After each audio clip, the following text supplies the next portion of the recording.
Well, I'm grateful to the Prime Minister for writing back to me quickly and responding back to say that he is willing to work with the Scottish Government in terms of the legislation that the UK Government will bring forward to overturn the wrongful convictions in relation to the dreadful Post Office Horizon scandal. Now, there will be complexities that we have to work through. There's a different legal system here in Scotland in comparison to England and Wales, but there's a positive response from the Prime Minister, and of course our officials and indeed ministers are engaging as we speak. Yes, essentially, Justice Secretary, of course, will engage with her counterparts in the rest of the UK.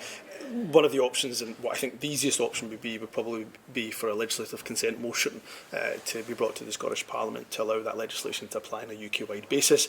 We're not quite at that stage yet, but we are looking to work at pace, but also we have to work through some of the complexities that are involved in different legal systems. So yes, the kind of mass overturning of wrongful convictions is still absolutely an option. It's the quickest way, and of course we know that too many people have waited. The sub-postmasters, sub-postmistresses have waited far too long for justice and far too long for compensation. So let's look at what is the quickest route, and we think the most fair route to try to bring forward this mass exoneration.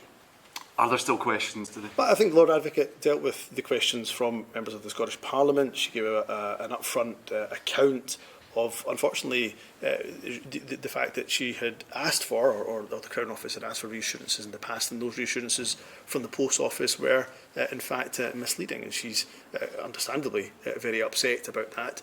But was also very quick to offer an apology to anybody who had been prosecuted wrongfully and in any way failed by our institutions here in Scotland. But let's not forget the root cause of this, of course, is a Post Office that is wholly reserved, accountable to the UK Government, and that's why the public inquiry that's taking place is so important.